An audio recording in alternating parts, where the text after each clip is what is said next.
Ya sebenarnya kalau ada wasiat itu kuat. Orang yang dapat wasiat memandikan itu dia sangat kuat posisinya. Pamannya nih, ibu punya suami, kemudian sebelum meninggal tolong bilang sama Ustaz Abu Mero, beliau yang mandikan. Berarti saya ini lebih kuat dibandingkan keluarga, karena saya pihak orang yang diwasiati, lebih kuat posisinya. Ya, harusnya kan pihak keluarga tahu. Nah, makanya kenapa wasiat itu kalau bisa perlu ditulis. Kalau sekarang mungkin direkam gitu ya, ada handphone kan. Nah, kadang keluarga nggak percaya kan. Ah, mana ada deh wasiat-wasiat, pandai-pandai kau aja katanya. Takutnya gitu pula kan. Makanya harus ditulis wasiat itu supaya dibaca oleh semuanya. Ya, kalau keluarga nggak percaya kan ada bukti itu. Datangkan orang pintar, para ustadz, nanti kan dijelaskan sama keluarga. Ya, karena masalah wasiat itu kan semua orang paham, takut melanggar wasiat itu. Ya. Sekarang masalahnya kalau wasiatnya hanya berbisik-bisik sebelum meninggal, dia berbisik, tolonglah kalau saya meninggal kau yang mandikan. Nah, tapi karena terkalahkan dengan keluarganya, akhirnya yang harusnya ibu mandikan keluarganya pula yang lain, atau orang lain fardu kifayah yang lain mandiin kan itu. Ya minimalnya ibu ikut mandikan di situ, ikut mandikan di situ. Sebagai bentuk pengamalan wasiat tadi. Karena sebenarnya kalau itu suami istri yang berhak memandikan, ya pasangan masing-masing.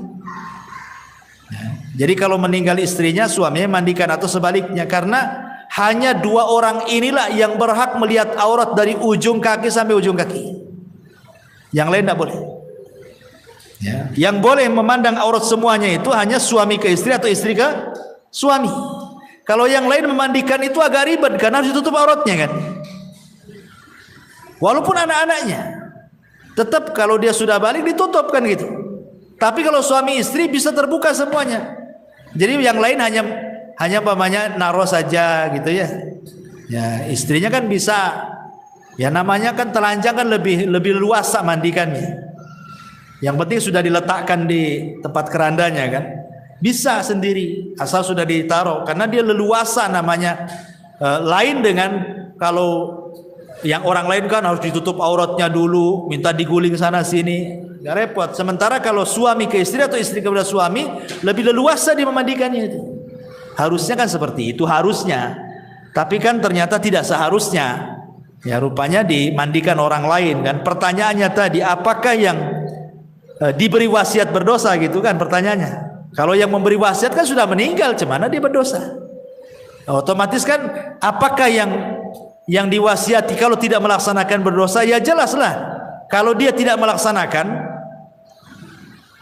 dan dia tidak ada uzur, lain kalau uzur pemain sakit, dia tidak bisa memandikan atau jauh. Tolonglah pamannya orang Amerika, tolong Ustaz Abu Mereng mandikan. Saya ke Amerikanya kapan kan itu? Ada uzur kan? Atau sakit atau apa lain? Lo nggak ada uzur gimana kan? Ya harus dimandikan dia. Kalau nggak ada uzur. Dan dia berhak namanya istrinya kepada suami atau suaminya kan lebih berhak sebenarnya. Maksudnya lebih punya power gitu kan? Ini suami saya. Gitu.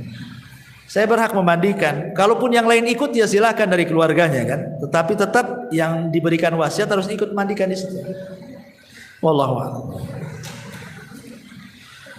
Tapi apabila ada seseorang mu'alaf meninggal kemudian dimakamkan dengan cara kafir, bagaimana hukumnya? Ya ini berdosa ini. Satu kampung berdosa. Karena kan fardu kifayah.